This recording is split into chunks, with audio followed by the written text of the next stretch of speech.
beat the Star Trek record. He's actually been in line for this show for more than 2 months. You can see he's brought many of the comforts of home with him, the couch, the potted plant, the books. All right, he has not been ticketed. And over here, representing the CIA and keeping an eye on facts. Filling up the space in the corner. That's right, that's her in the corner. Mom, Dad, Grandma, Grandpa, all the kids at PS 192. And your third grade tap dancing instructor, let's not forget. You knew her? Of course, everyone knew her. Did you date her? No, actually I used plums.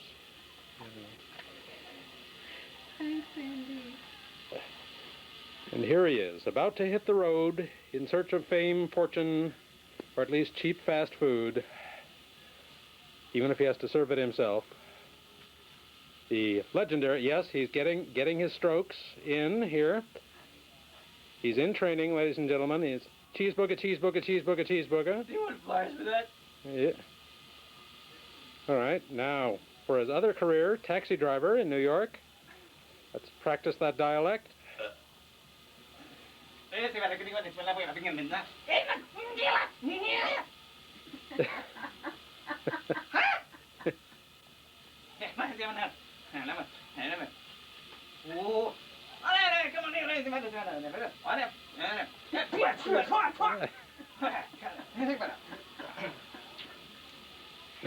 Thank you. We'll phone you. Tom Scorzelli, catching up on his reading. And judging by the books, yes, he's been trying to catch up since 3rd grade. Okay. And his sex toy, I see, yep, yeah. Trying to knock the stuffings out of it, yeah. All right. All right, champ. Be cool. Be loose.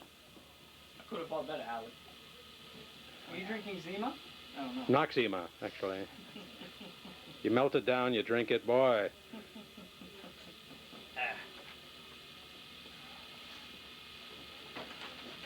And together, noogie, noogie, noogie.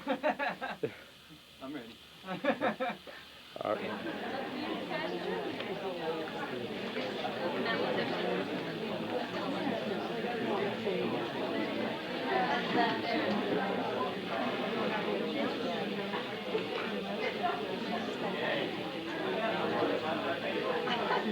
Let's start.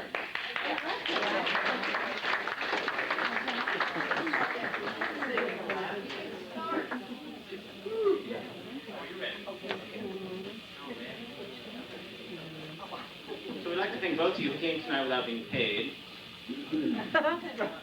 Great. We'd like to thank you for coming in the face of the incredible competition which we had this weekend. Let's see, the swing thing at Morningstar.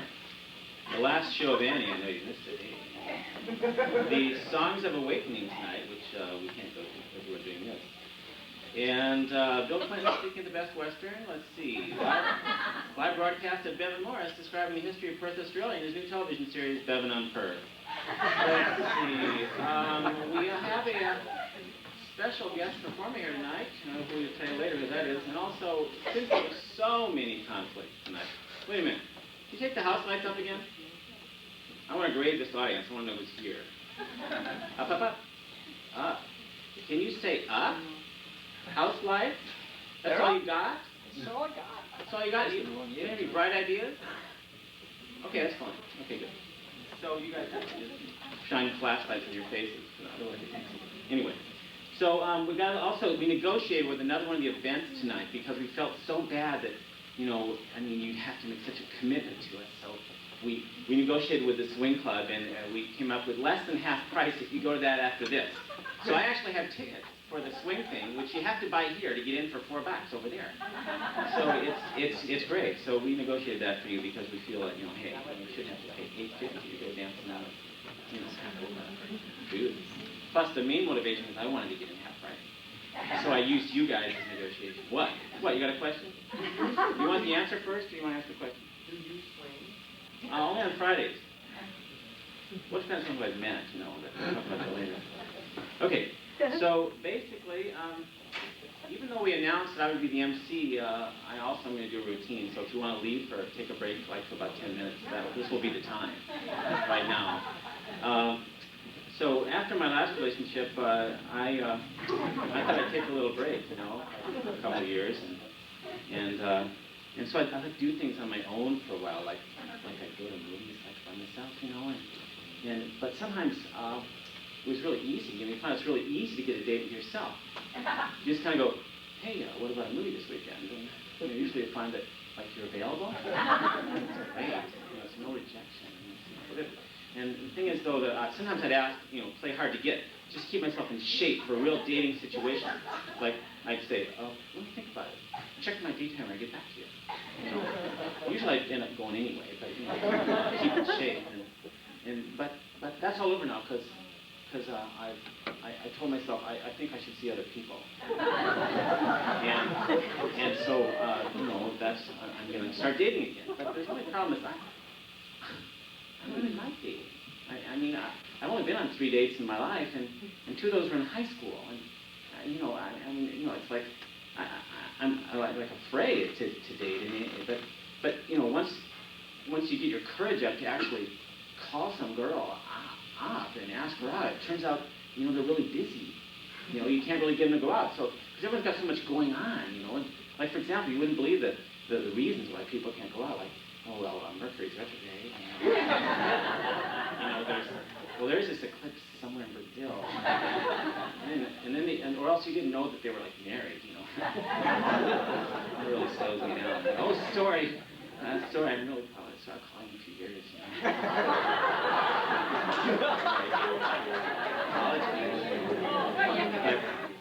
But, you know, the thing is, you know, I suppose you married guys think, you know, being single, hey, it must be great, all these women like hitting up all the time, or chasing around. It's like, let me tell you, being single, 90% of the time, it's deciding, what are you going to do home alone on the weekend?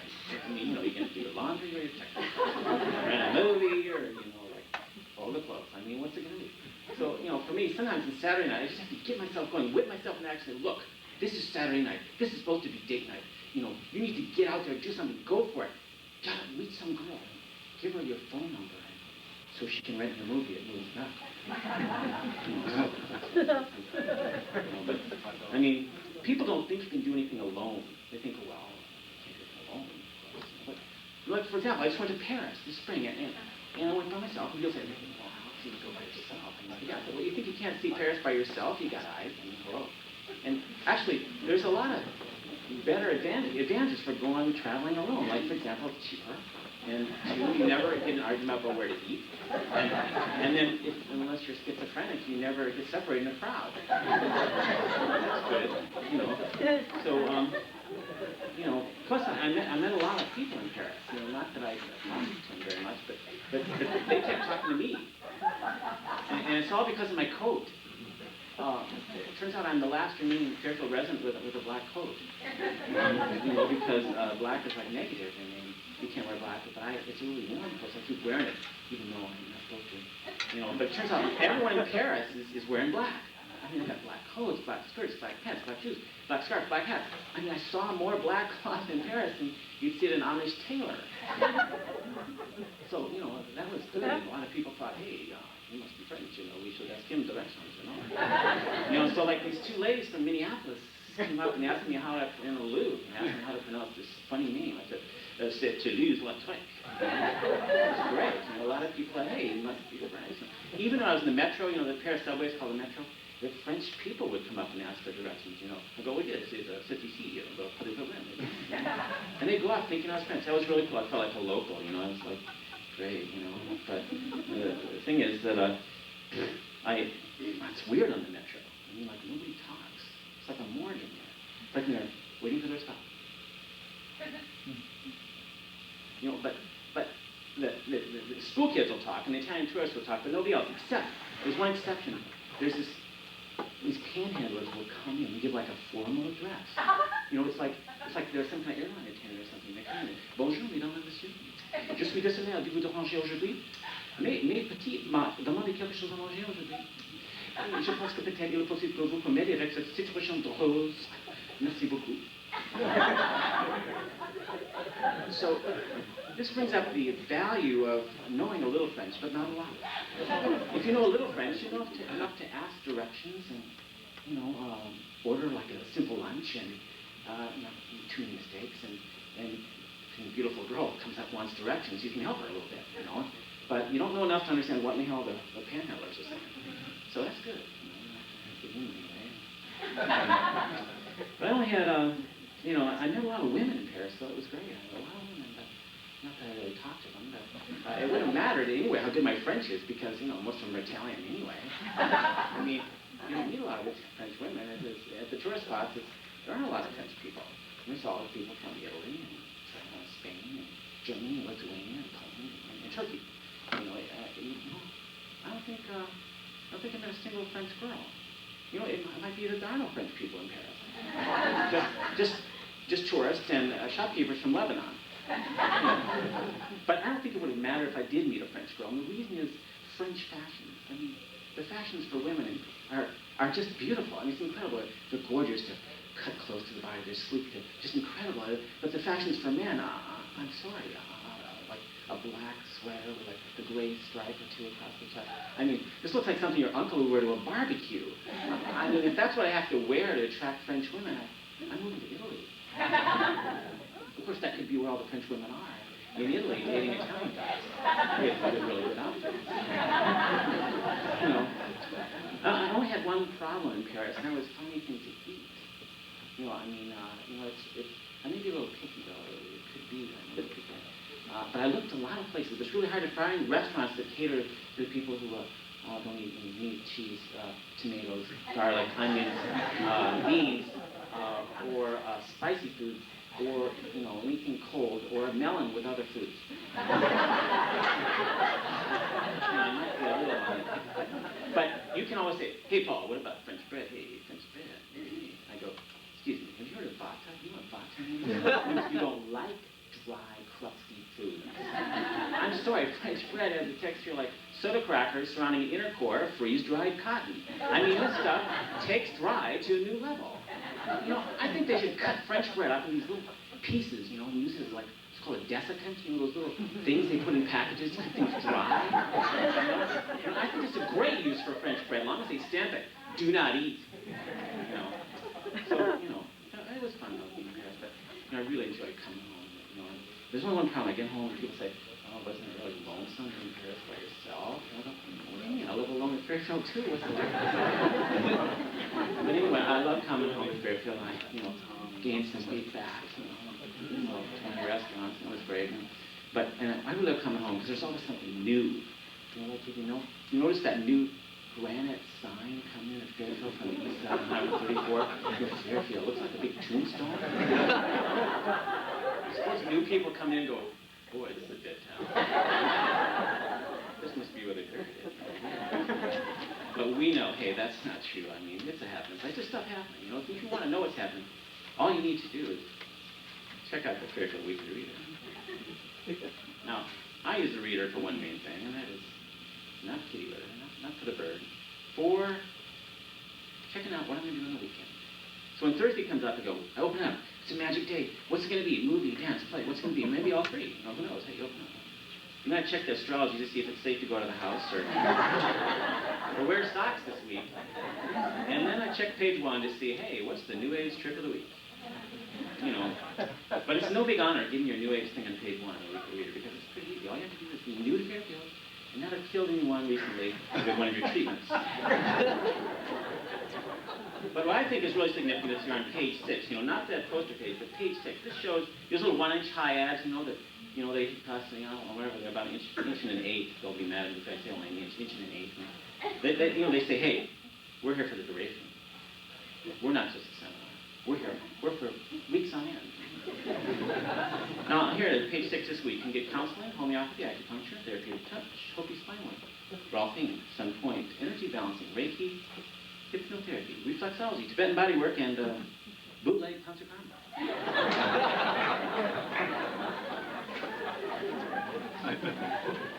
But hey, I understand. Everybody's needs different information. Everybody's got their stuff. With me, it's always been self-confidence issues. You know, and I always feel like the seminar I want to take is a women's servants training seminar.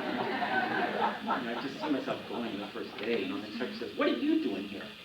And I go, "Well, I thought, you know, there was like a chair, and I had like some money, and here I am, and here you are, and okay, I'll go." And she looks at me and says, "It's okay, just wear a skirt. Put on the little skirts, you know, we have skirts and that."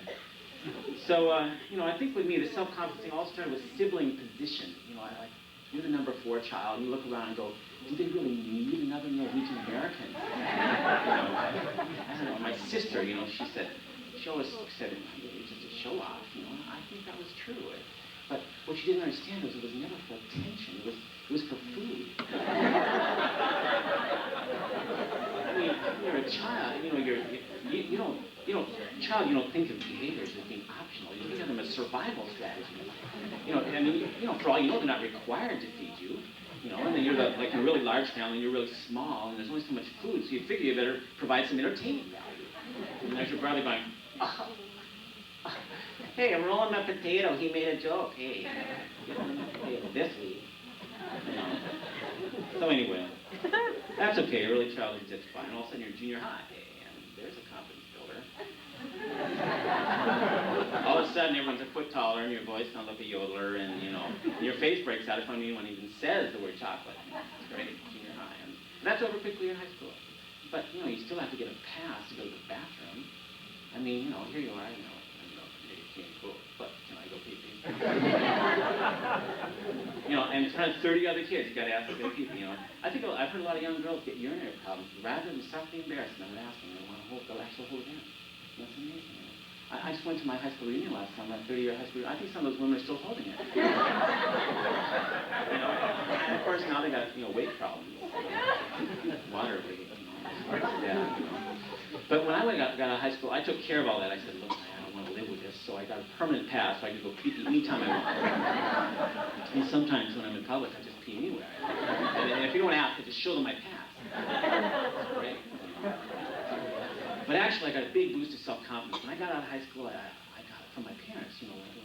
They were so supportive of my desire to get out of town and go to college, you know. And I feel like, you know,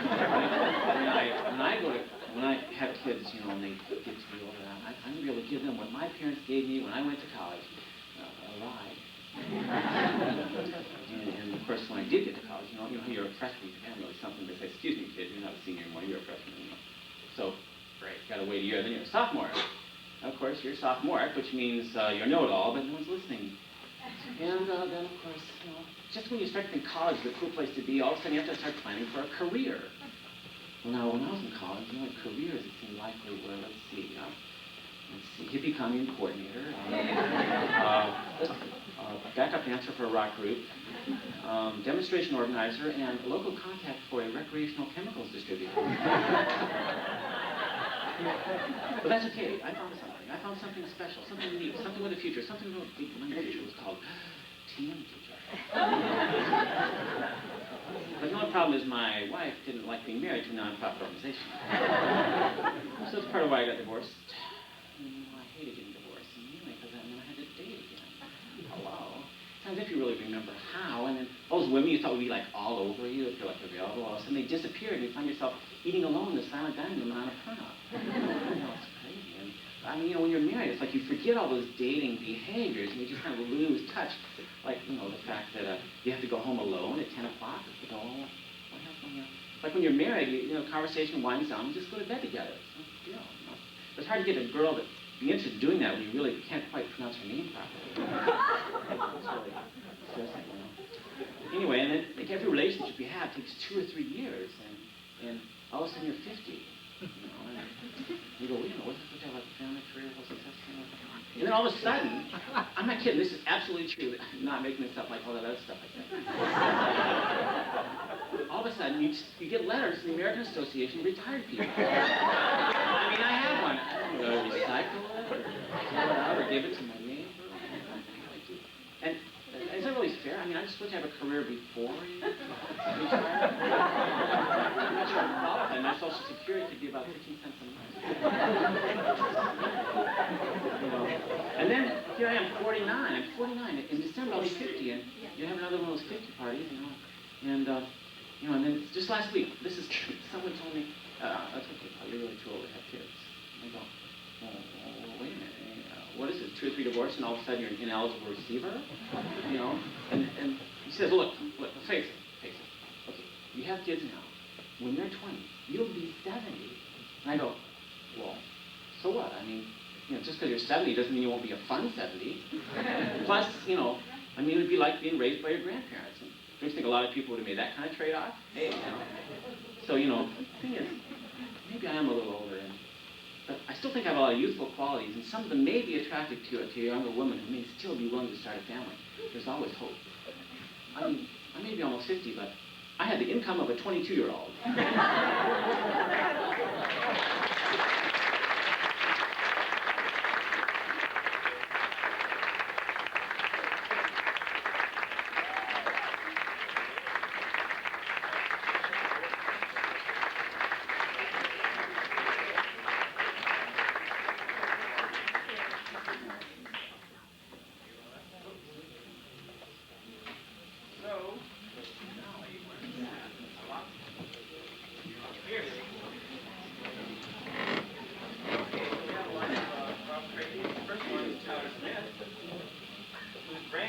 After the last show, because we said, don't change.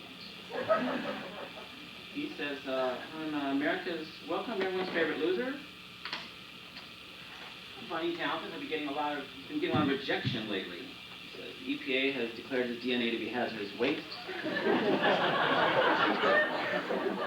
A Love Connection has filed a restraining order against him. Various smut film producers will not return his phone call. Welcome, Tyler Smith.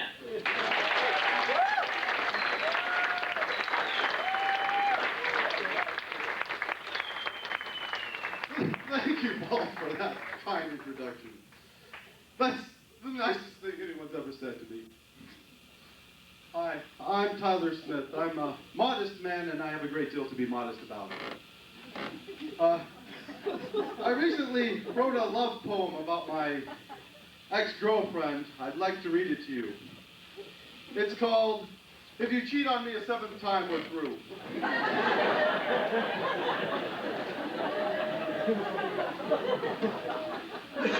Betty Sue, Betty Sue, Betty Sue.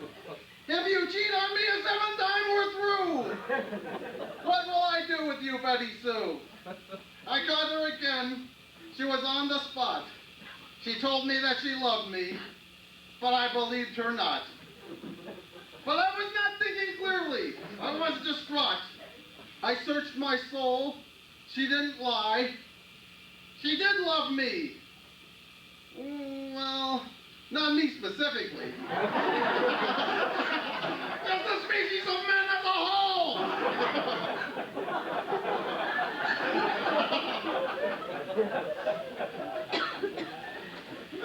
I think we got James Clayton here tonight. Hey, let's have a round of applause for James. Please didn't get your ticket thing. I'm glad you could make it here. Once every month my landlord, she comes up to me and she wants the rent. And last time I said to her, well, why can't you just be in the now? And she says, oh, okay, I want the money now. And I said, no, the rent was due yesterday. That's the past. You gotta stop living in the past. Just be in the now. 1, 2, 3, 4. Sha-na-na-na-na-na, live for today. Sha-na-na-na-na-na, live for today, and don't worry about paying the rent. Speaking of rent, that reminds me of archaeology. I've been studying archaeology, and I'm an amateur archaeologist, and I found some lost texts of the Bible. And I'd like to read for you what some of these lost texts say. Blessed are the bimbos, for Barbara Walters shall interview them.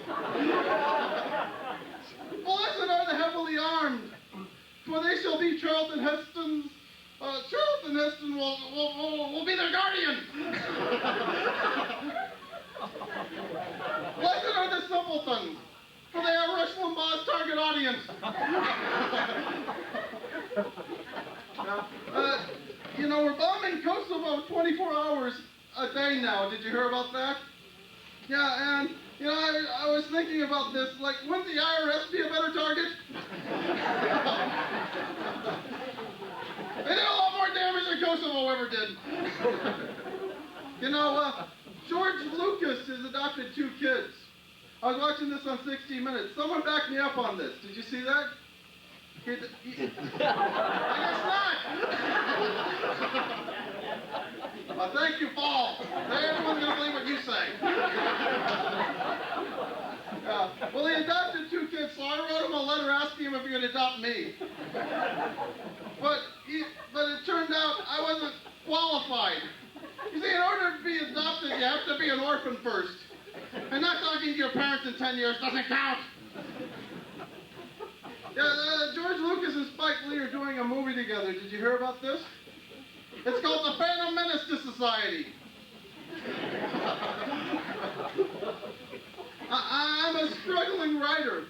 I've been sending out samples of my scripts to these various studios. I got a letter here from Universal Studios. I'd like to read it to you. It's dated April 1st, by the way.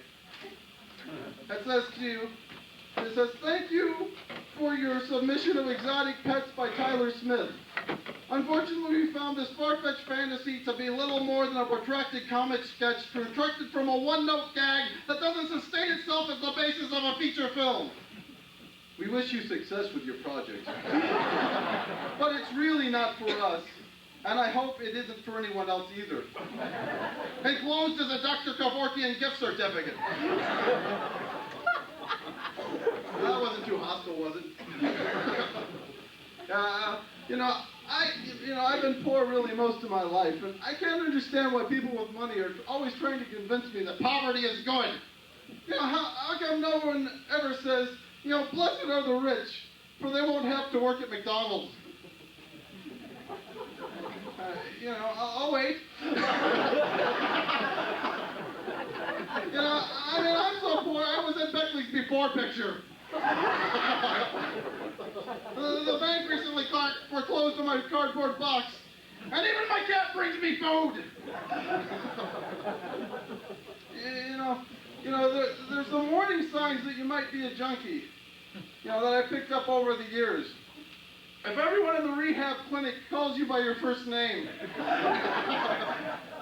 if you've ever turned a potato into a bong, you might be a junkie.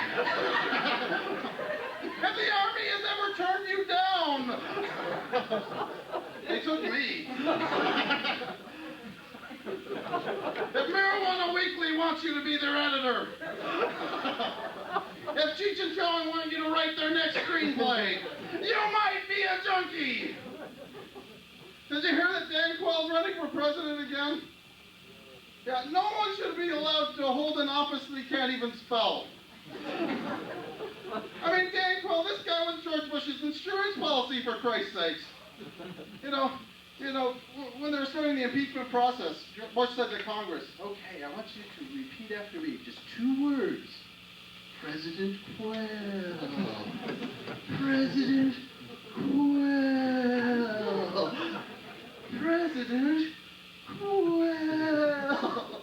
Well, that nipped that in the bud in a hurry. I'd like to share with you a couple Dan Quayle quotes. Quayle said, I love California. I grew up in Phoenix. These are real quotes. The great thing about the rainforest is that it never suffers from drought. A lower voter turnout is an indication that fewer people are going to the polls. And the importance of the Middle East is that it keeps the Near East and the Far East from encroaching on each other.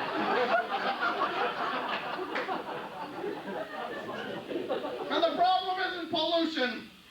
The problem is the impurities in the air and the water. Thank you, I'm Tyler Smith. Good night. And I'm ready for a little Clinton Nile.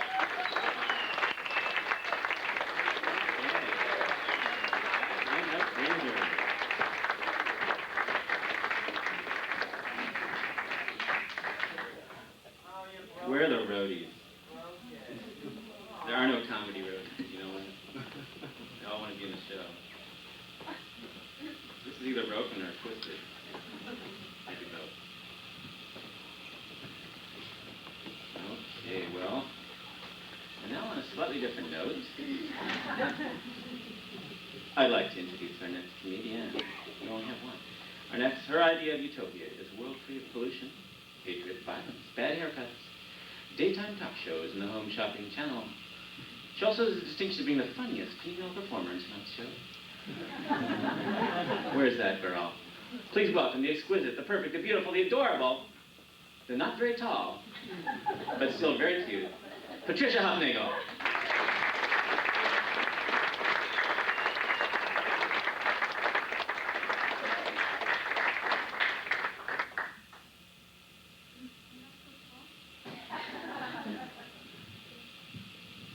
I was going to break it to you earlier, but I thought this would be a good time in public, you know, really good.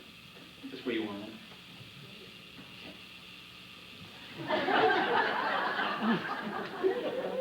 Be with you in a minute. It's important because in case you forget your lines, at least you can look good.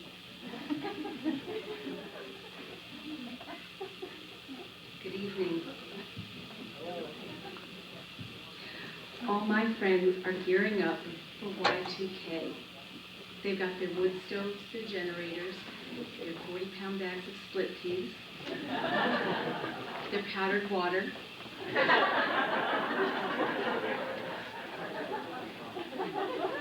I started to feel unprepared, so last month I sat down and I wrote a list of every phone number on my speed dial. Now I feel safer. Then I bought a spare battery for my TV remote. And now I'm growing my own chocolate. My boyfriend and I are both writers, so we have a lot in common. But we still have our share of arguments, and I usually wind up saying something completely brilliant, like, "Who do you think you're talking to?" And he'll say, "I think you mean, to whom do you think you're talking to?"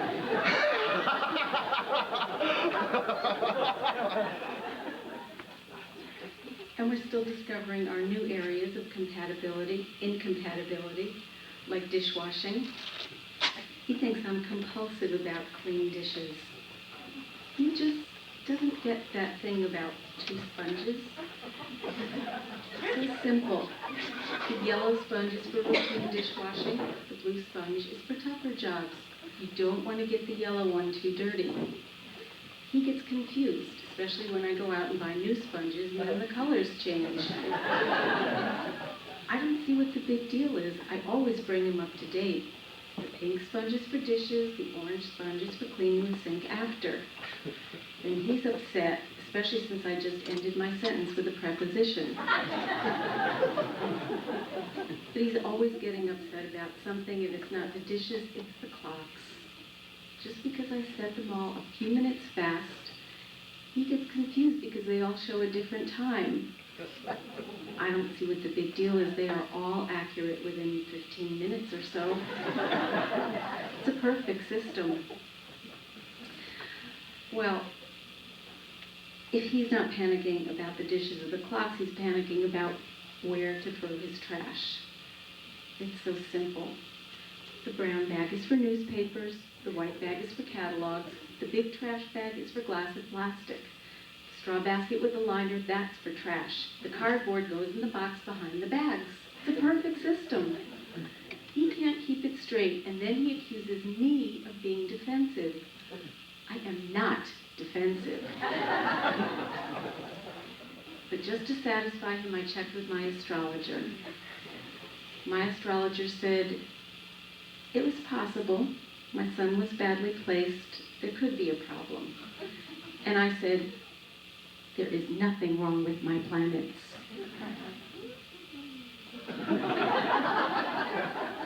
I'll wait.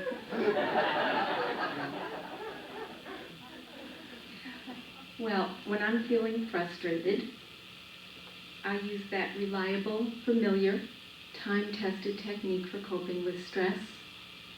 I eat. And that's why I try not to keep any food in the house that would tempt me. Ha! I never met a food that didn't tempt me. Last night I ate a corn tortilla, frozen. It was an emergency. My computer froze, so I was just trying to stay in theme. There are so many stress management programs these days. I invented my own. The Crisis Calorie Conversion Table. It takes all the guesswork out of random binging. I'll read you a sample. Bad hair day but no appointments. You eat one 12-ounce bag of ranch-style Doritos. Bad hair day and you have a job interview.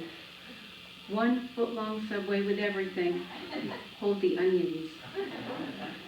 Your computer crashes, but you don't lose any files.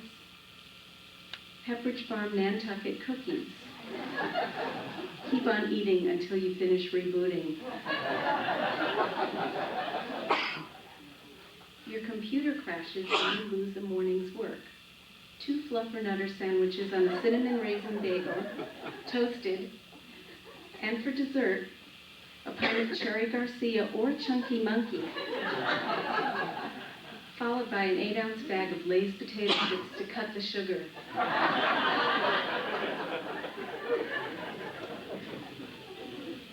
Well, speaking of not eating, the Barbie doll just turned 40. The A&E channel ran a biography on her. It was sponsored by Valtrex, the prescription for genital herpes. No wonder Ken is packaged in a separate box.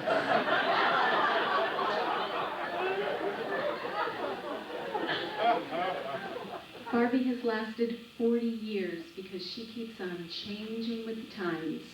The original Barbie was a blonde, buxom teenage model with inhuman proportions. Today, Barbie is a blonde, buxom doctor with inhuman proportions.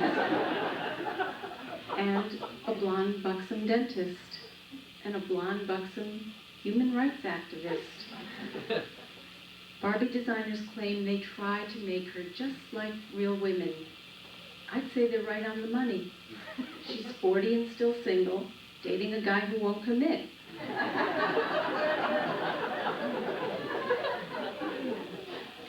Barbie's critics said she was encouraging unrealistic expectations in young women. So, the Mattel company decided to make some major changes. And eventually, they produced a new Barbie, one that looked a lot more athletic. Now that helped. Now young girls want to grow up to be blonde, buxom models wearing a sweatband and Nikes.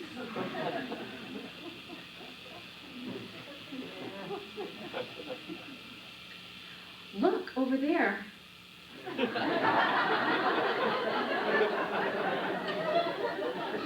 Did it work? I'm also a magician. I think there's an unfair stereotype about women and automotive ignorance. And I feel terribly guilty for reinforcing it. Last time my car was serviced, the mechanic showed me the inside of the distributor cap, explaining how the points weren't firing. He could have told me he'd replaced the landing gear. I would have believed him. What I think would be really helpful is if we named all the car parts according to their function, like the rear view mirror. Why do we call that rear view? When I look, all I ever see is the front of my face.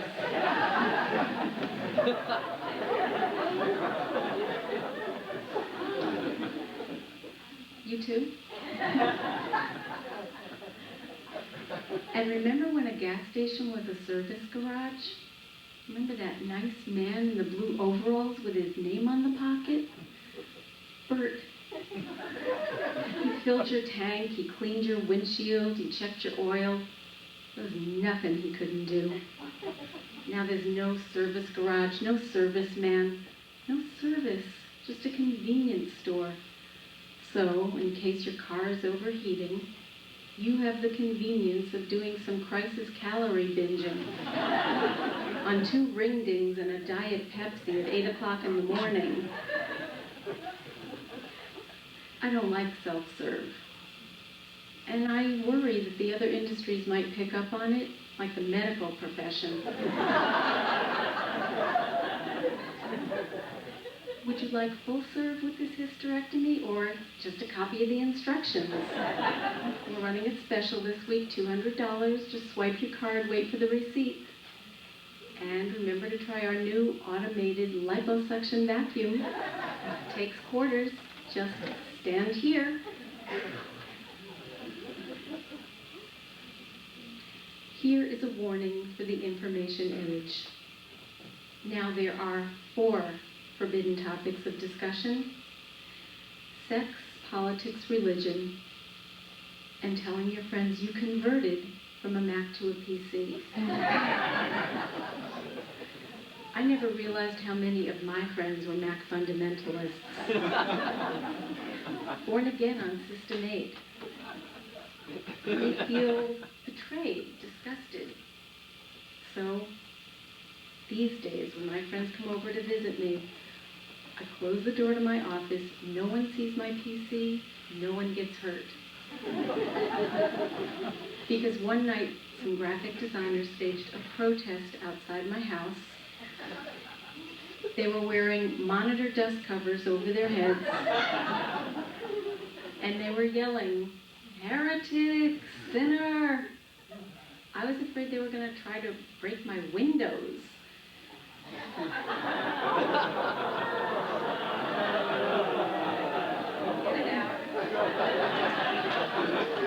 Instead, they burned a giant apple on my lawn. Obviously, violence has gone much too far. Even the sea creatures aren't safe. Last week I saw something shocking on television about battered fish. I said to my boyfriend, "Look what's on the Animal Channel, a news report about battered fish." He said, "That's not the news, it's a Mrs. Paul's commercial." Okay, bad example.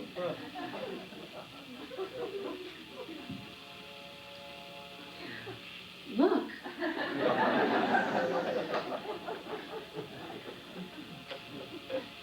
Okay, you can look back now. Did anyone watch the Academy Awards last month? I did. I watch them every year because I feel it's important in this great big world to honor the small achievements. That some young man did a good job pretending to be a World War II soldier. That someone designed his army boots, someone else parted his hair.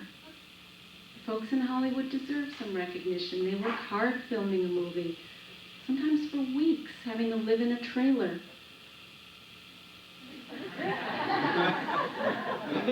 I live in a trailer all year, in the tornado belt.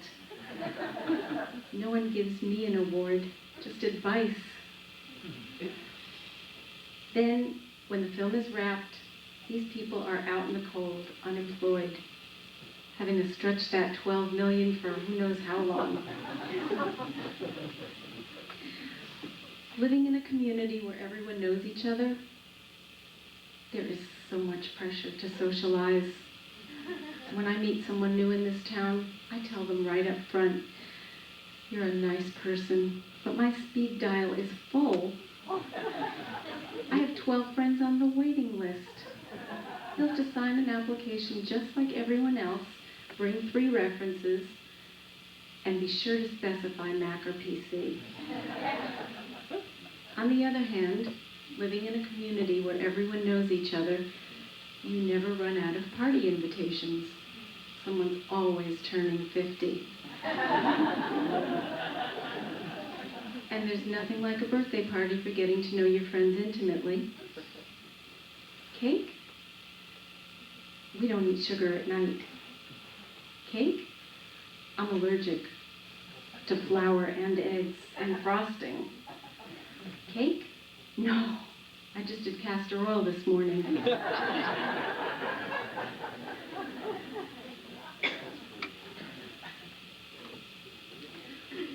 And when did the advertising industry get a conscience? Yesterday I saw a shirt label. It said, "One size fits most." And have you noticed how the labels on bottled water show an expiration date? Does water spoil? Does it lose its color, its flavor? You have to admire the optimism of the food industry. Ovaltine claims it has more nutrition than Hershey's or Nestle's cocoa. We could probably make a similar case for the Ovaltine container.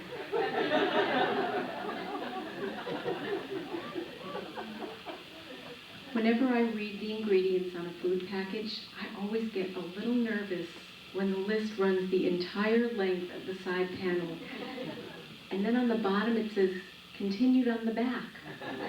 And on the back there's an address to send away for the CD-ROM with the rest of the ingredients. Maybe that's why the food manufacturers get so darn excited about what their products do not contain. Saltine crackers have no fat. Haagen-Dazs ice cream, no sodium. Ruffles sour cream and onion potato chips, no sugar. Marlboros, made from free-range organic tobaccos, naturally low in calories. Beef jerky has never been tested on animals.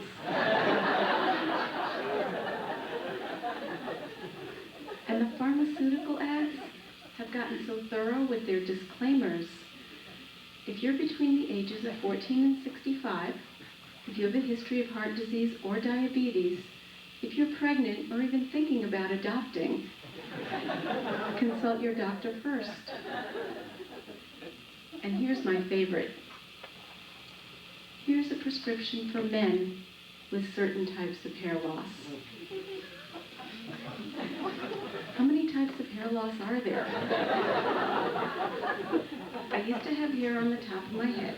Then it fell out. Now I'm bald. Is that the right kind?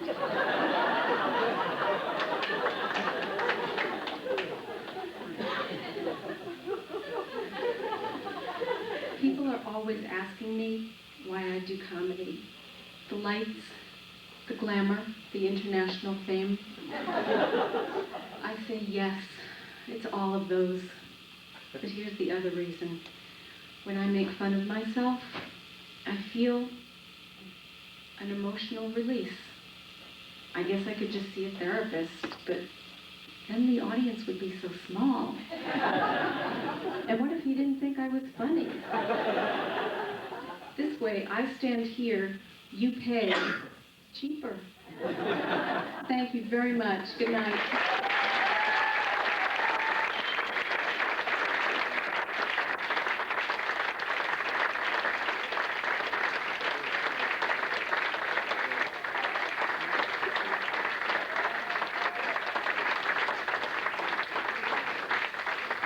You gotta love that girl. Patricia. Great. So we do have a special surprise for you Saturday night. Those people who spent their actual Saturday night with us, we have a special extra guest. And I think you know him, the incredible mime, the incredible guy, Scott Scully. Please welcome Pat Gilbert.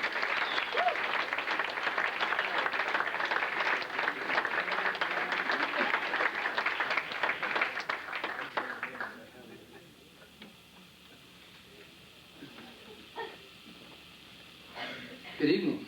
I'd like to thank the comedians for inviting me to say a few things tonight.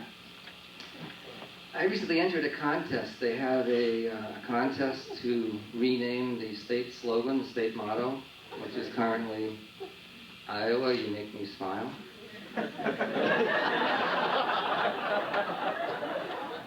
The old one used to be Iowa, a place to grow. My entries are Iowa, the corny state. Iowa, it's not as bad as you think.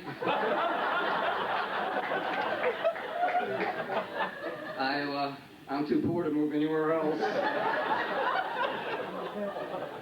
And Iowa, want to make something of it?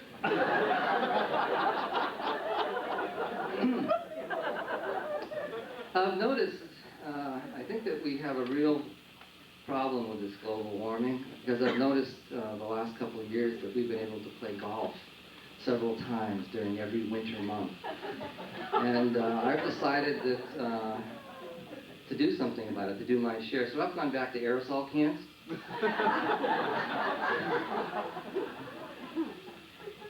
To me, golf is a spiritual exercise, a spiritual discipline. I find that during a round I invoke the name of the Lord many times.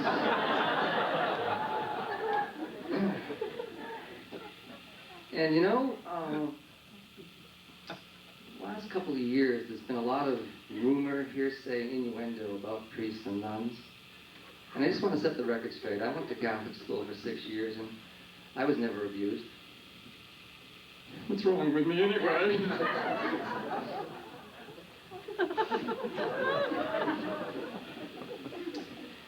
Speaking of dogs, why is it that when a dog barks in the morning at 1:30, it wakes up everybody in the neighborhood except its owner?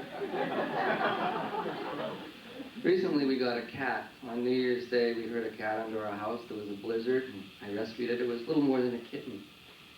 And it came and ate a whole can of tuna fish, drank a whole pint of milk, and it slept for about a day. And now we feed it a $1.59 can of chicken gourmet deluxe, and the cat goes.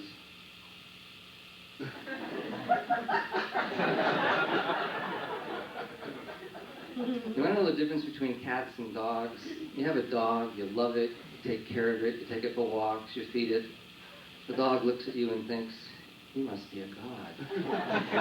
You have a cat, you love it, you pet it, you feed it. The cat looks at you and thinks, I must be a god.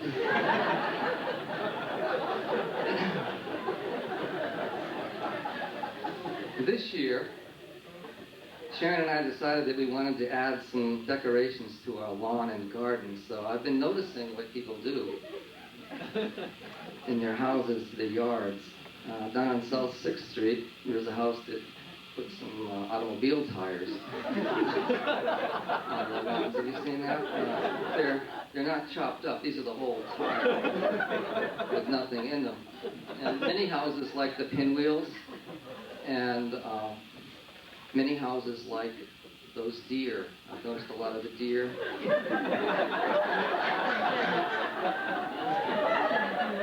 Now, I can almost understand buying a couple of deer and placing them in your yard. But day after day, week after week, month after month, the birds are crapping on the deer, the arm's falling off, it's still there. It ceases to become a piece of art. So Sharon and I decided that we settled on the wooden garden figure cutouts. This is the one that we wanted, the one that has staying power, that's really lasting, that your neighbors will appreciate for weeks and months to come. This is the one that we settled on.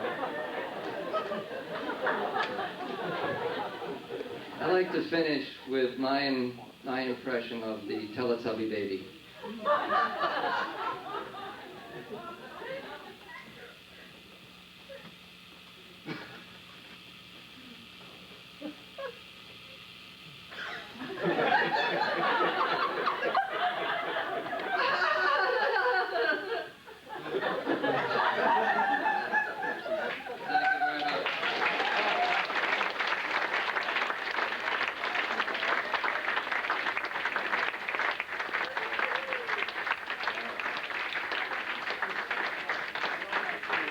So you'll have to pay an extra $1 for that. The tax person I am. So, well, we got this other guy. Now I forget him. Let's see. Oh, you did okay on this. Okay. So, we'd like to welcome, a really handsome guy, and only because his wife dresses him. And he is just a really great guy, and he used to work at Telegroup, you know. And, well, along with most of us have all worked at Telegroup. Oh, do you know we did hear some news about Telegroup today? Turns out they've been acquired by like an agricultural firm, large conglomerate. You know, and there's gonna be a little name change because they're gonna fence off the front of the building and change it to Telecoop. Yeah, it looks like you're gonna call up and go, "Welcome to Telecoop. Press 1 for eggs, 2 for live chickens, 3 for stud service, and 4 to get a ton of manure ground from your front yard." Anyway, Tom was fun to work with at Telegroup, but one thing we really admire about Tom is that he actually is married. And the neat thing is that Tom is really a very special person because he's in what you call a cross-cultural marriage, and that is a marriage between a man and a woman. So I'd like you to please welcome the incredible Tom Scorzelli.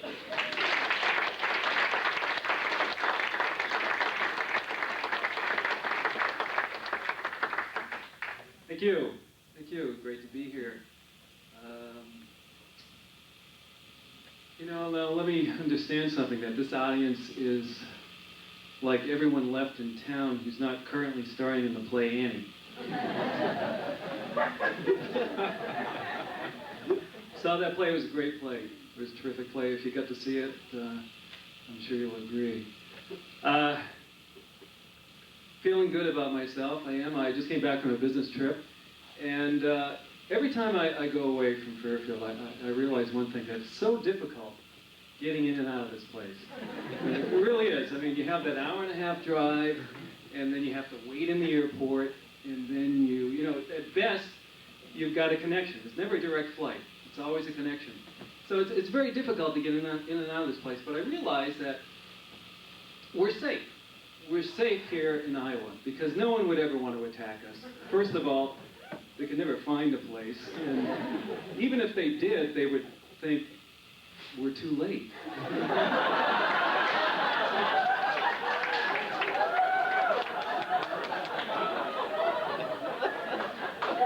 It's already been leveled.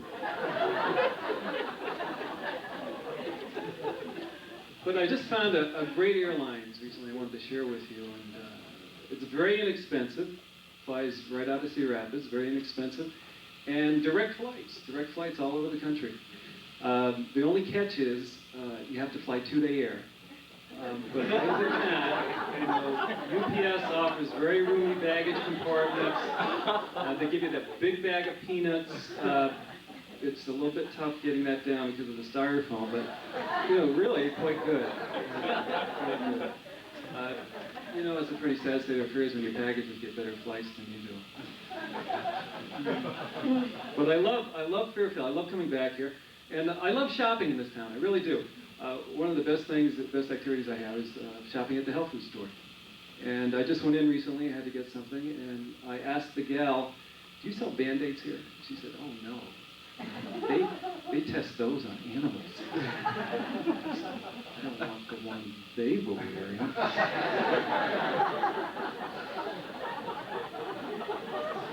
But you know, I'm doing my shopping thing. I'm going up and down the aisles, and I come across this guy who's got two different body lotions in his hand, and he's swinging a crystal over him to decide which body lotion to use. And you know, the thought just came to my head, just, you know, if you're swinging a crystal to decide which body lotion to buy, you know, perhaps, just perhaps, you know, dry skin is not your biggest problem.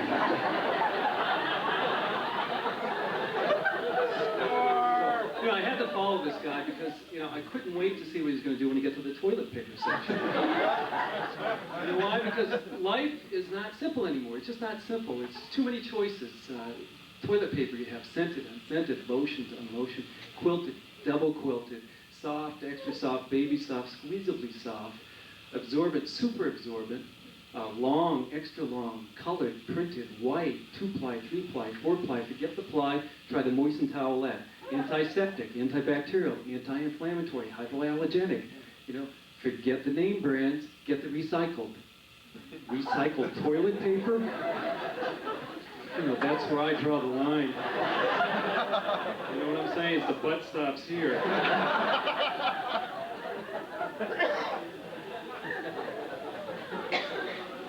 But one of the favorite things I like to do is, I'm a TV addict. I watch a lot of TV, and one of the shows I like is X-Files. You have any X-File fans? Yeah. Oh, it's two. It's three. But X-Files is a good show. It's a show that I want to like. You know, I want to like it, but it's very confusing following those storylines. You might agree. And I like the characters, the two main characters, because they seem to have their stuff together. But I'm waiting for the season finale. That's where the X-Files takes on X-Lax. And they're going to break that big constipation conspiracy. That's where aliens have been dumping huge amounts of X-Lax in the water supply. And this time, Mulder and Scully are really on the run. They're not all gems.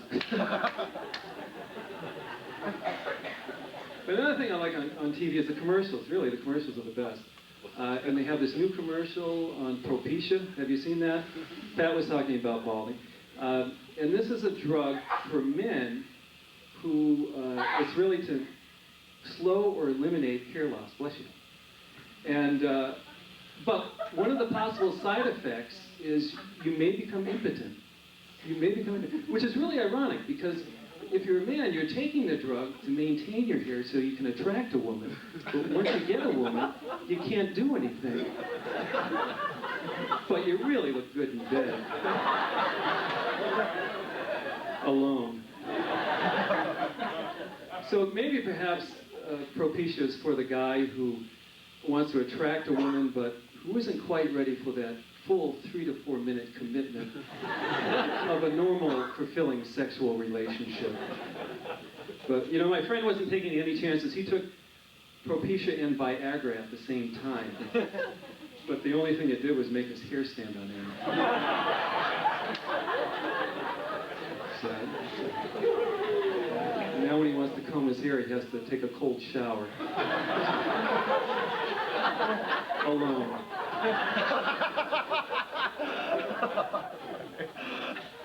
Another thing I see on TV, another commercial, is this new doll called Diet Debbie. Have you seen that? Diet Debbie, and which I think is a brilliant concept by the toy manufacturers. I do, because, you know, what could be better? I mean, teach our kids that, you know, to face some of the problems that they're going to have later in life. But I don't think the toy manufacturers are taking it far enough. You know, I think we should just extend it all the way and have a line of bulimic Bettys or anorexia Alexias, you know, for the guys, impotent Irving, and Rogaine Ronald, and one of my favorites, premature Peter. Kids have a lot to face nowadays. They do. You have dolls from the toy manufacturers, and then on the other side you have religious zealots. You know, Jerry Farwell faxed did the imitation of Teletubby, which is quite good. But that's it. He went after the Teletubby. He went after the Teletubby, you know, accusing one of being gay. Now, here's a guy that has a lot of time on his hands, really. But I'm comforted to know that, you know, he's championing the cause and he's really looking after our children's interests about the real evil in the world. They forget about the drugs, alcohol, and addictions. Let's go after what really matters, children's storybook characters. And I can't wait for him to go after Mother Goose. You know, there's a concept right here, Mother Goose. You know, the little old lady who lived in the shoe, had so many children she didn't know what to do. I think she knew what to do.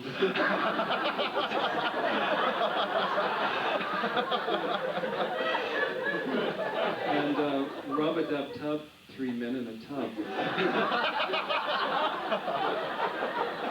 That's one, I have to be serious. That's one I've never understood, really, because you have the butcher and the baker, which, you know, basically they work in the same type of business. It's a food business. And, you know, they probably share a shop next to each other, or they share an apartment. They want to conserve in water. I can buy that. But, you know, when you stick the candlestick maker in there,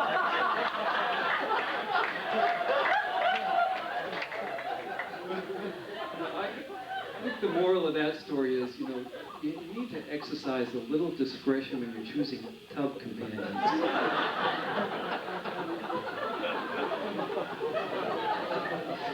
You know, Paul was talking about the weekly reader. That's my favorite. I really look forward to Thursdays, I do. And immediately, as soon as I pick up the weekly reader, I turn it over to the back page, the poster page. My favorite page is what I like to refer to as the instant belief program. Because anything that goes on that back page, you know, has immediate following. It does. And I'm always looking forward to what new spiritual trip there will be that week. But I decided, you know, you have to keep an open mind about these things. So I said, Tom, you know, try one of these things. So I did. I signed up for a healing workshop.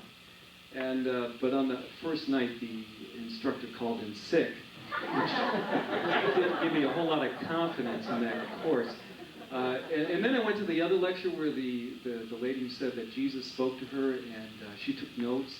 And yeah, you know, now he decides to talk. You know, where was he when I was taking my college exams? I was praying for answers. Speaking of college, you know, I studied Greek tragedies, and I remember one in particular was about this fellow who ended up killing his father and marrying his mother. And you know, they call this great literature. I saw the same thing last week on the Jerry Springer show.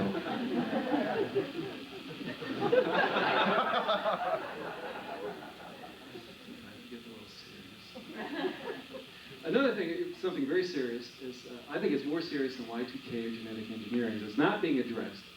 And that's catalogs. Catalog proliferation. Every time I go to my mailbox, I have dozens of catalogs in there.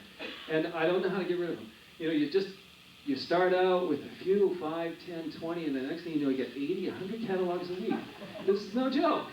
Well, it is a joke, but it's no joke. And then I finally figured it out. That these things breed right in my mailbox. They do. The other day I was going to the mailbox, I opened the cover, and I saw Eddie Bauer putting the moves on Victoria's Secret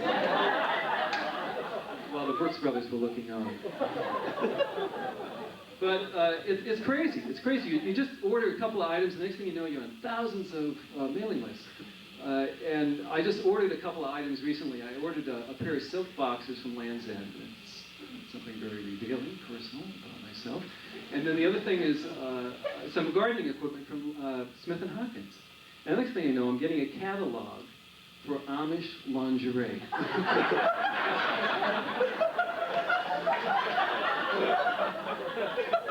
Where did that come from? It was called Wilda's Secret.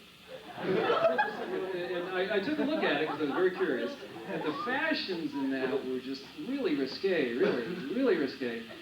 They showed, you know, the ladies were showing a lot of revealing chin line, which explained to me why the Amish men are always out plowing the fields or raising barns. But that's okay.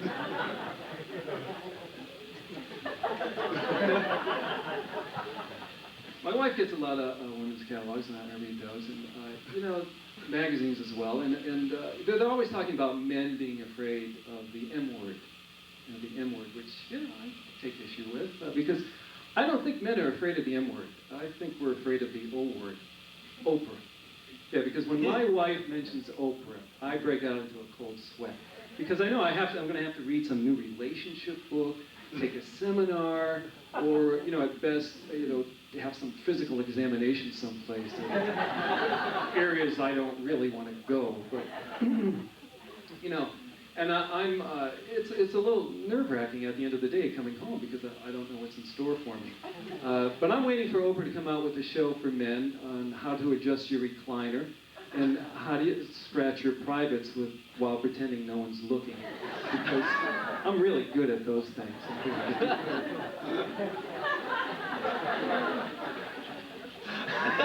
I'm married. I'm married. Thank you for that, Paul. That's wonderful. Beautiful. And I'm married to a Jewish lady. I'm Italian. And this is a very ethnic thing. And I realized after I got married that Jews and Italians are two very distinct cultures brought together by one common spiritual belief: food. Both believe that eating is a way to God. And it doesn't matter the occasion, religious holiday or bar mitzvah or bris or baptism, confirmation, marriage, even funerals all center around food.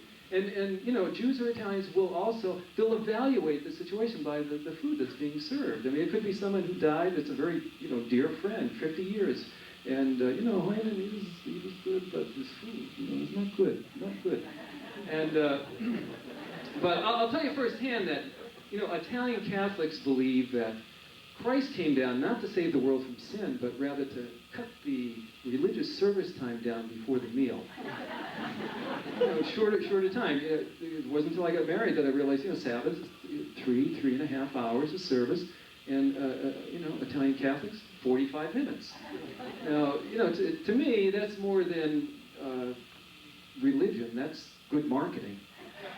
And I could see myself during the time of Christ, and somebody coming up to me, a friend coming up to me, and saying, Tom, did you hear about this guy who's healing the sick, bringing back the dead? I know it sounds unbelievable, but bringing back the dead, and he did something about, you know, cutting the religious service time down.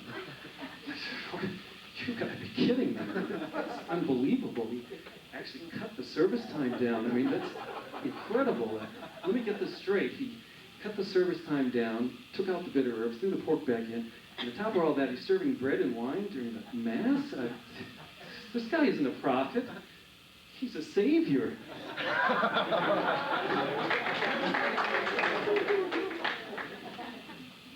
But Jews and Italians, I realize that they handle guilt differently. They do. After spending time with my in-laws, now, a Jewish person will experience guilt long before they do anything. They do. And to them, it's like an appetizer, really. You know, Hyman, you want some Carcianicus, some bagels and lox, gefilte fish? Oh, you know, I'm on a diet. I shouldn't. But I do. Whereas Italian, Italian, they don't experience guilt until long after the crime has been committed. You know, to them, guilt is an after-dinner bit. You know, I ate too much rigatone and the pasta, the prosciutto. I cannot eat that anymore. Yeah, they bring out more cannolis. Where? Because, you know, even when guilt for an Italian comes late, and then, you know, at best it's fleeting. It's fleeting. It doesn't stay long. So good at being a mafia. That's okay. But growing up Italian was very interesting, and I realized that being an Italian family, you know, being dysfunctional was really considered a healthy trait. You know, because I remember spending time with all my relatives, my aunts and uncles, and have a special day, get together. And, you know, I always thought for the longest time that being intimate meant yelling and screaming. And after spending a long day, very long day with the relatives, then I realized that the main problem in my family line was that there was not enough chlorine in the gene pool. And there was all kinds of things getting in there, let me tell you. But it was an interesting experience growing up, very interesting. One of the things is I grew up with a very warped sense of the holidays. I did, because my dad was always, confused about certain holidays. Now, he knew Christmas and he knew 4th of July. That was pretty simple. But everything else he felt it was left up to one's own interpretation how to celebrate. And my dad also had a very bizarre sense of humor. I have to warn you, a very bizarre sense of humor. He was one of the few people who would celebrate Pearl Harbor Day. You know, he would take the entire family out to a Japanese restaurant. When the waiter came over and asked us what we wanted to eat, he would say, surprise us.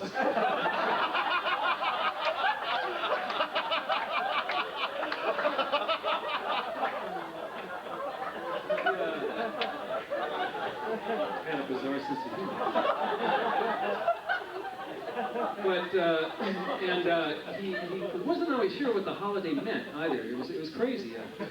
But he could always come up with an explanation. Because I remember one time asking him about Easter. I said, Dad, what is Easter all about? He said, well, let me see. Easter, that's when Jesus resurrects. And if he sees a shadow, there will be 6 more weeks of Lent.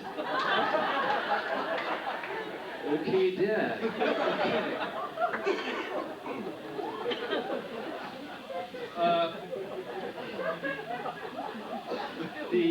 The new Star Wars movie is coming out, which is I'm really thrilled about. Yeah, I'm really excited about it. I'm jazzed about it because I am a Star Wars fanatic. I really love Star Wars. Seen the old pictures 20 times each, and you probably didn't know, I'm always learning new trivia about Star Wars, that some well-known celebrities had actually auditioned for the roles, the original roles of Star Wars. And I don't know if you knew that, but one of the celebrities was Woody Allen. Woody Allen had auditioned for the part of Luke Skywalker. This is true. No, this is true. And so what I'd like to do is reenact how that audition went, and and explain why they ultimately chose Mark Hamill for the role. So the scene takes place that Woody auditions for in the second movie, The Empire Strikes Back, and it's where Darth Vader tells Luke that he's his father. Just something like this.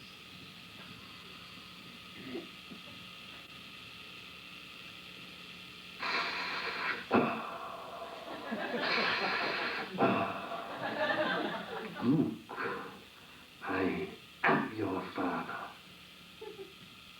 Woody Allen.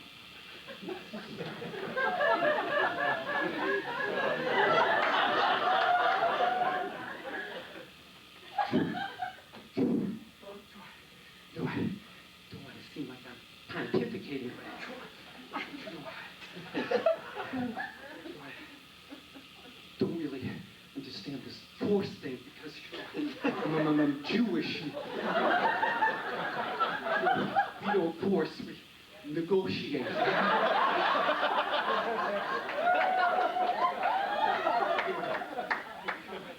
And I'm having a rather difficult time accepting that you're my father, because that would mean that my parents had this interracial marriage, and I'm going to need therapy for another 40 years. If you're my father, then that would make me half white and half Black and Decker.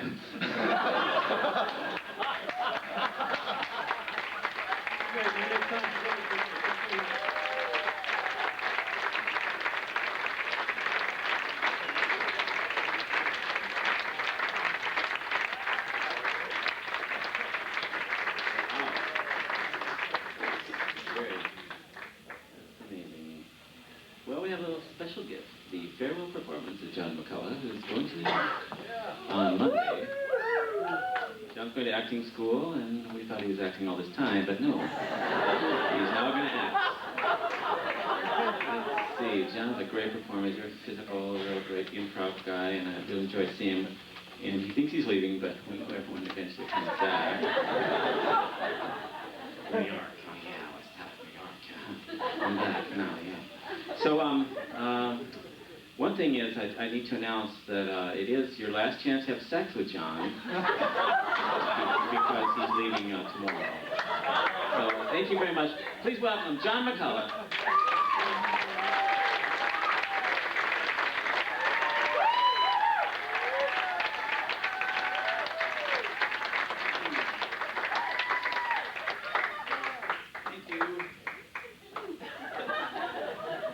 Thank you, Paul, for making me too embarrassed to come out here. I am actually feeling really good. I am actually feeling really great. Last night I overdosed on St. John's wort.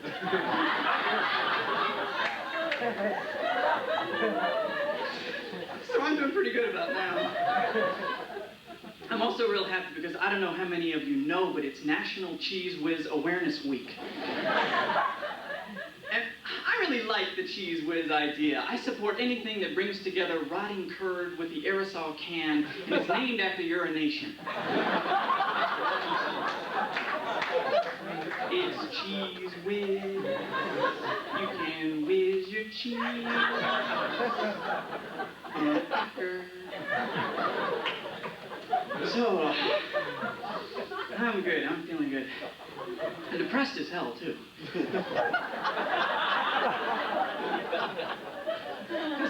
Because I'm leaving, and I'm sad. I feel at home here. I understand this place. I'm exactly like everyone else in Fairfield. I just want to be different. But in the same sort of way. And I've enjoyed Iowa. Except for the public water. That's the only thing that's been consistently. People come over for dinner and they say, "Oh my gosh, John, are these vegetables organic?" I say, "Well, they were, but..." And I wash them in tap water. No promises anymore. I got some cheese whiz.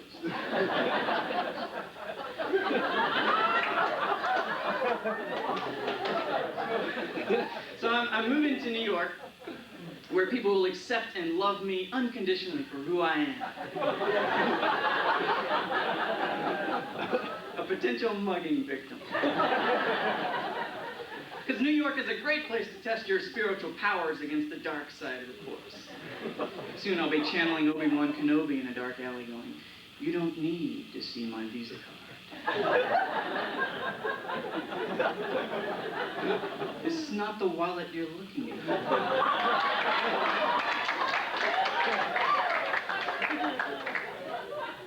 I'm going about my business. Move along. I'm getting to New York, and I think I'm going to look for a restaurant job because I'm tired of working in an office. Besides, I type like I make love, with wild abandon and no regard for mistakes. And you have to be, and I'm going to enroll in acting school when you get to New York, and you have to be careful having an office job and an acting school because you don't want to come into customer relations as Hamlet. People look at you funny, you go, "There is something rotten in customer service. To refund or not to refund? That is the question. Whether 'tis noble it in the mind to suffer the slings and arrows of an undeliverable email. Or to take arms against a sea of annoying customers. And by opposing, hang up on them. Oh, I'm really looking forward to acting, but I'm intimidated by Shakespeare, I will tell you. The problem with Shakespeare is that it's just like sex. It's far too easy to do it badly. And I'm totally ignorant about the whole topic. The Shakespeare.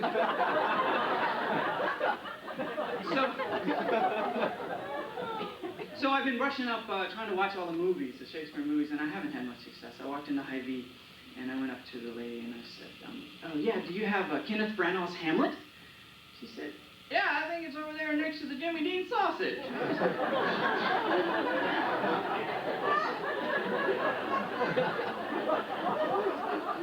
So I was forced to go to Movies America, which I hate. And I wandered around for an hour. And I finally just asked, "Yeah, Much Ado About Nothing, it's a Shakespeare thing." She said, "Oh, yes, of course. Just go straight down past the futuristic Western section and take a right before the Great Escapes on Top of Animals During the Holidays features. And it's on the left, right next to the Kevin Costner Terrible Movies wall."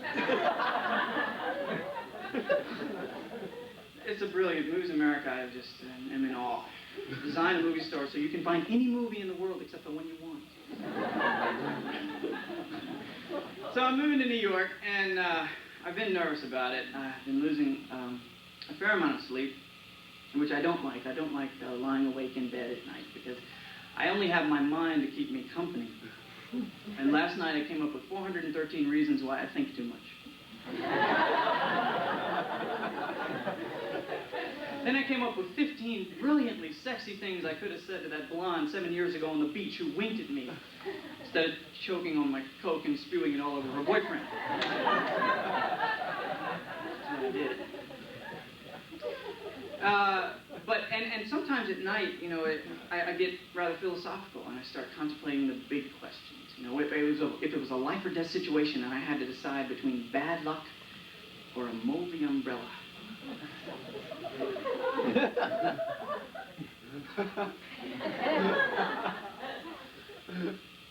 I'm still thinking about it. Insomnia, though, is the best way to catch up on your reading. I'm into the latest Tom Clancy book.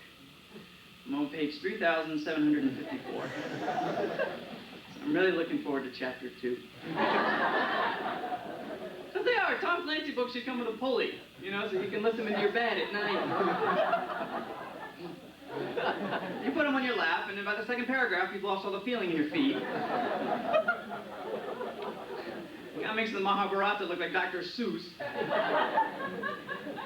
And But it's better, though, if you're trying to go to sleep to read less stimulating books. Last month I read The Tao of Poop. Found it extremely disgusting.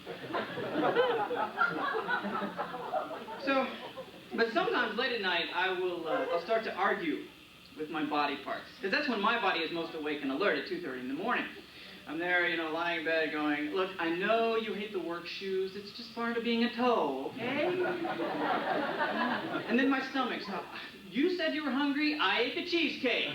I promise I'll never do it again. If you would just... Now, what do you want?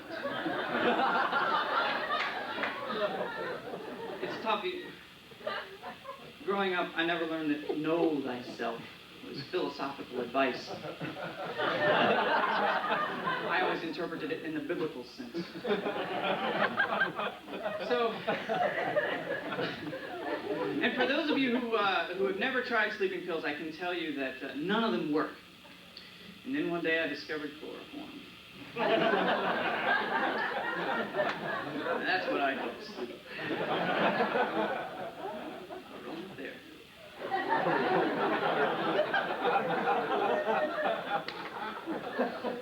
But then sometimes nothing works, and I'm up, and I end up watching nature shows till the wee hours of the morning. Those brilliant announcers, the cheetah, the Maserati of the Serengeti.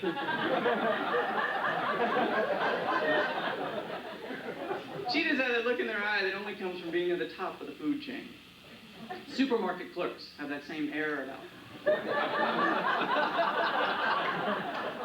Because all they do all day is watch food go by. And that's what cheetahs do all day. Oh, I think I'll eat light today. Maybe an herbivore. Yeah.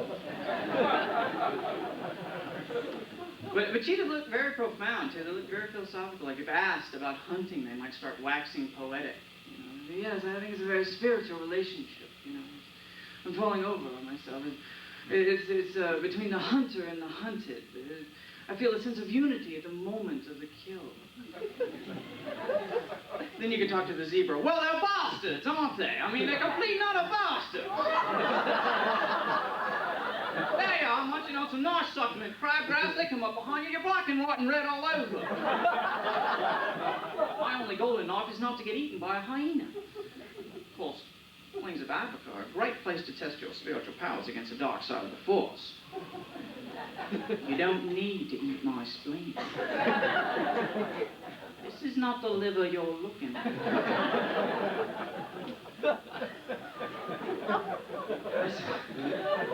I'm a nut. I'm obsessed. I have 19 more days to wait. But I saw a special on poisonous snakes in Australia the other night. And it was a lot of the Australian guy, the snakes are funny when they swallow their food. They open the, and they stop sometimes right in the middle. They just get in the rhythm going, all right.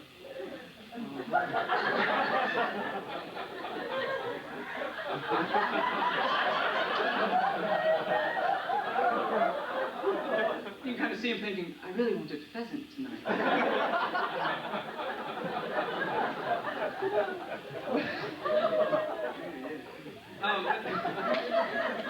But male snakes are very bad fathers. That's what the Australian guy said. He said, after fertilizing the eggs, the male snake sheds its skin and makes like a bat out of hell. You don't want to get in his way when he's got his heart set on a one-night stand. Ooh, look, there's one now trying to tell his lady friend that he's just going out for a walk to stretch his ribs. And the camera pans over and you just catch a glimpse of Frank Oz with a sock over his hand.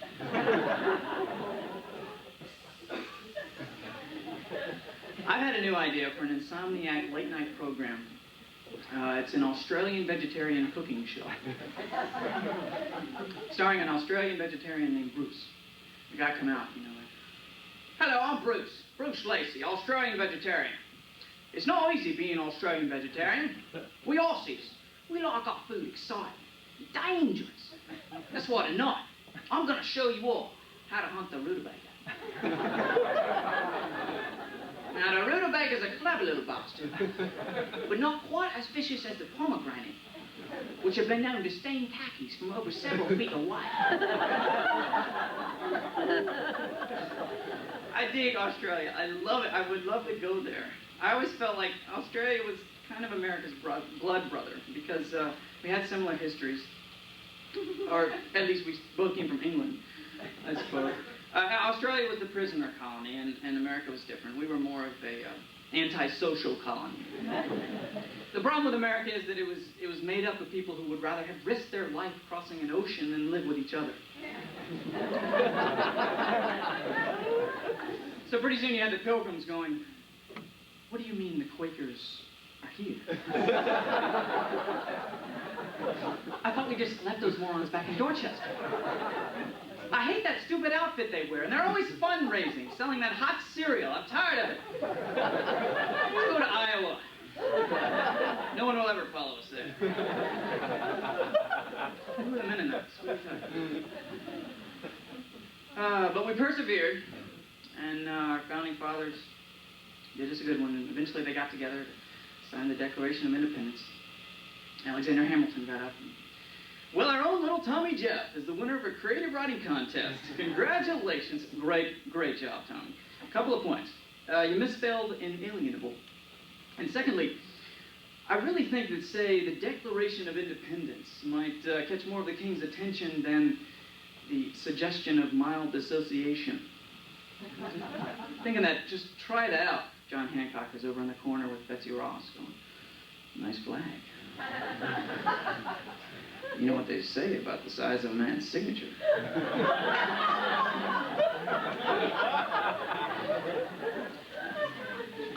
I'm a history buff, and historically speaking, it's been 2.5 of the best years of my life, and I really like to thank you all. Fairfield has been ultimate incubator for me. And wish you a heartfelt farewell, and I'm sure I'll be back to see you. Thank you so much, Fairfield. Take care.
Tickets if you want to go to the dance. I'm going.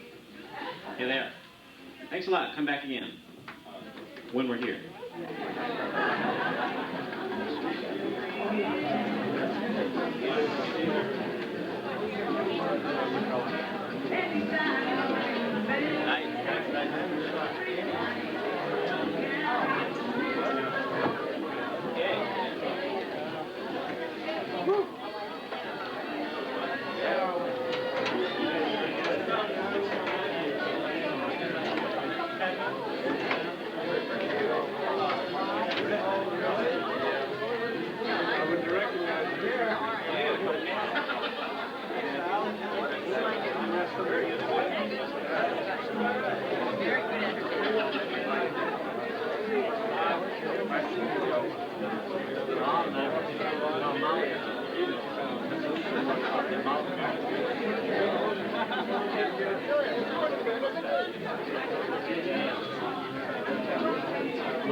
I love the mirror.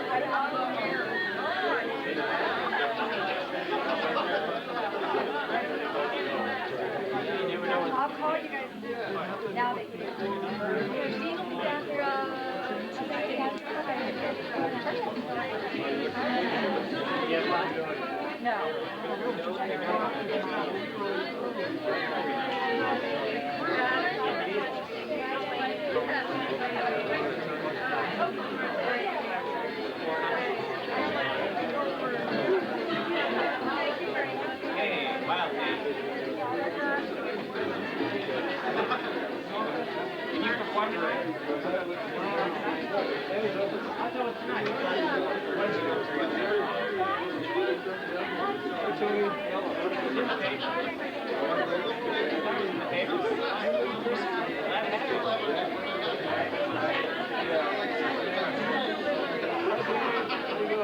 How'd your audition go? It went fine. Where's the show? Good, good. May 15th, May 15th, 29th. 2 weeks.